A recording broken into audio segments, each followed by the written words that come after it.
Bonjour à toutes et à tous, une fois encore bienvenue sur la chaîne YouTube de Cabro Group. Cabro Group est une entreprise d'ingénierie logicielle de conception des systèmes intelligents.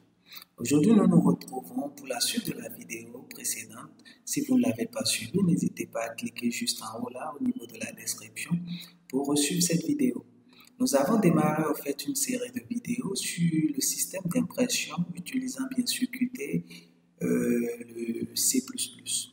Et dans ce système d'impression, nous allons faire intervenir d'autres langages, au fait, tels que le HTML, qui est notre langage de balisage, qui va nous permettre, au fait, de définir, au fait, la structure de notre imprimé, le CSS, qui va nous permettre aussi de designer un peu plus notre imprimé. Alors, dans la vidéo passée, on va faire un petit briefing. Dans la vidéo passée, on avait, au fait, préparé notre fichier d'entête et notre fichier de configuration.pro. Ici, au niveau de notre fichier de configuration.pro, on avait inclus ici le module print support. Ici, au niveau de notre fichier d'entête, on avait fait appel aux différentes classes ici, QPrint Previous Dialog et QPrinter. On avait aussi fait appel ici à la classe QTextEdit. Toujours au niveau de notre fichier d'entête, ici, qu'il vous souvienne, on avait parlé, au fait, on avait déclaré un objet sur la classe QTextEdit et créé aussi une fonction ici, print qui va nous permettre, au fait, de générer, au fait, directement, de lancer notre impression. Alors aujourd'hui, nous allons voir dans le CPP quelles sont, au fait, les lignes de code que nous aurons à implémenter, au fait, dans nos différentes fonctions pour générer notre aperçu, l'aperçu de notre imprimé, utilisant bien sûr notre framework Qt Creator et le langage de balisage HTML. Alors, sans plus tarder, dans quelques secondes, juste après le générique, on se retrouve pour la présentation de ces blocs de code. Merci.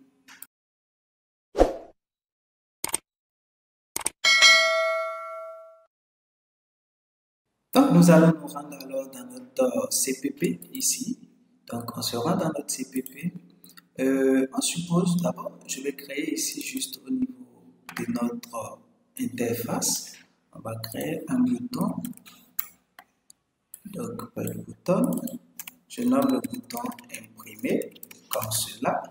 Donc, je fais un clic droit là-dessus, je fais aller au slot. Ensuite, je prends ici le signal cliquer. Donc, ici, je suis au niveau de mon signal, de l'implémentation de mon signal qui est derrière, en fait, le bouton. Donc, la première des choses que j'aurai à faire, c'est quoi? Je vais initialiser mon objet texte. Je vérifie l'écriture que je lui ai donnée ici. Voilà, je peux compléter le E ici. Donc, à ce niveau, donc texte. Donc, ici, je vais initialiser mon objet texte.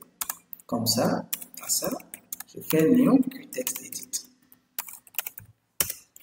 Donc, première précaution. La seconde précaution, c'est quoi? Je vais créer une variable QString et que je vais nommer par exemple texte comme ça. Et c'est à cette variable, en fait, que je vais affecter, au fait, mon code HTML. Donc, je laisse ça d'abord vide.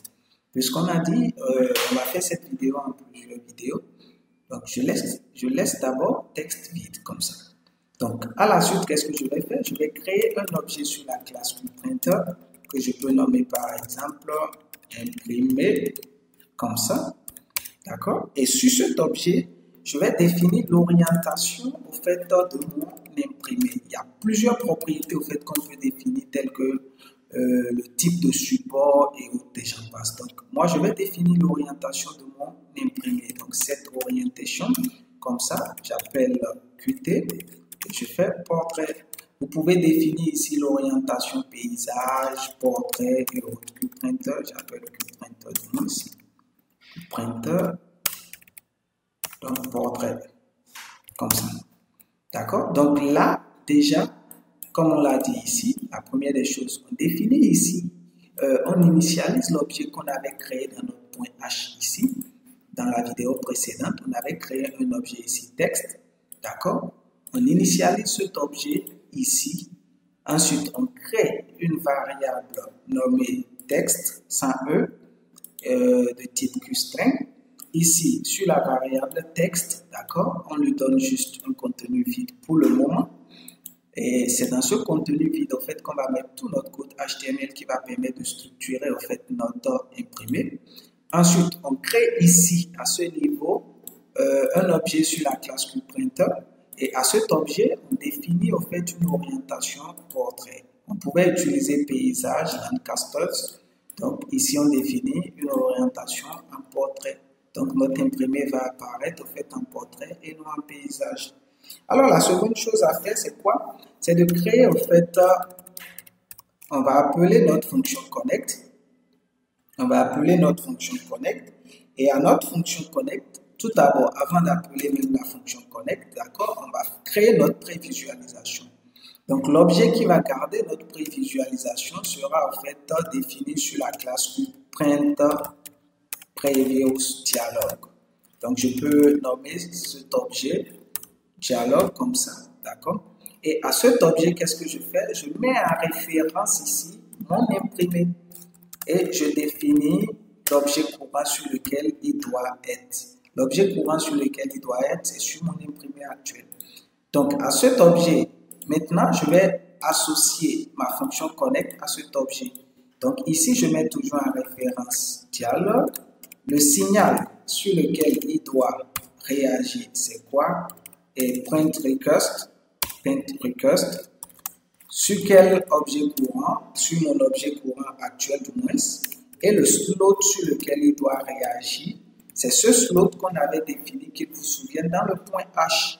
Donc, quand j'ouvre ici, vous allez voir, on avait défini ici un slot, d'accord? Print, en parenthèse, QPrinter, printers. Donc, ici, je reviens, je vais appeler ici ce slot. Donc, print, voilà. Donc, c'est ce slot qui va réagir à chaque fois qu'il y a en fait une demande d'impression. Donc, la seconde chose que je vais faire, je vais exécuter maintenant mon dialogue. Mais avant de l'exécuter, je vais appeler sur lui la fonction showMinimize et je fais dialogue.exec. Dialogue.exec. Donc, juste là, on n'a pas encore terminé, même si on exécute, nous n'aurons pas en fait un aperçu correct. Donc, ce qu'il y a à faire, c'est d'implémenter au fait ce slot. Et la seule ligne de code qu'il y a à mettre dans ce slot, au fait, on va voir cela, ça fait void. J'appelle ma classe main, ouais, c'est bien ça, main Windows. Donc, sur cette classe, on avait défini print qui prend un paramètre QPrinters. Donc, la seule chose à faire, c'est d'appeler mon objet texte et à mon objet texte, je fais un print auquel j'associe le paramètre printers. Simplement. Donc, nous allons nous amuser à compiler et voir ce que ça nous donne. Ceci représente la deuxième partie de notre vidéo. Dans la suite des vidéos, toujours concernant le système d'impression avec Qt, utilisant HTML, CSS, on va essayer de définir du code HTML pour voir en fait comment structurer notre page. Donc là, je clique. Wow. Il est sorti ici en plusieurs exemplaires. Ouais, il est sorti ici en plusieurs exemplaires. Juste en bas. Donc, il est sorti en plusieurs exemplaires. Et vous voyez pourquoi, en fait, il est sorti tout petit comme ça. On a fait ici, à ce niveau, on a fait Show Minimize. D'accord? On va prendre Show Maximum. D'accord? Donc, Maximize. Donc, Show Maximize. Donc, il va le sortir en tout grand au lieu de le sortir en tout petit. Donc, je fais, et vous voyez, donc on a notre print previews. Qu'il vous souvienne, on a appelé la classe print previews. Vous voyez, on a notre système d'impression qui apparaît. Donc, c'est sur cette page blanche maintenant qu'il faut mettre du code HTML pour définir au fait comment notre imprimé va se présenter. Nous vous remercions d'avoir suivi cette vidéo. Si vous n'êtes pas encore abonné à la chaîne YouTube de Cameroun Group, n'hésitez pas à vous abonner. Si vous êtes déjà abonné, partagez au maximum avec vos proches le lien de cette chaîne YouTube afin de nous donner de la force à continuer au fait dans cette lancée. Nous vous remercions et à la prochaine.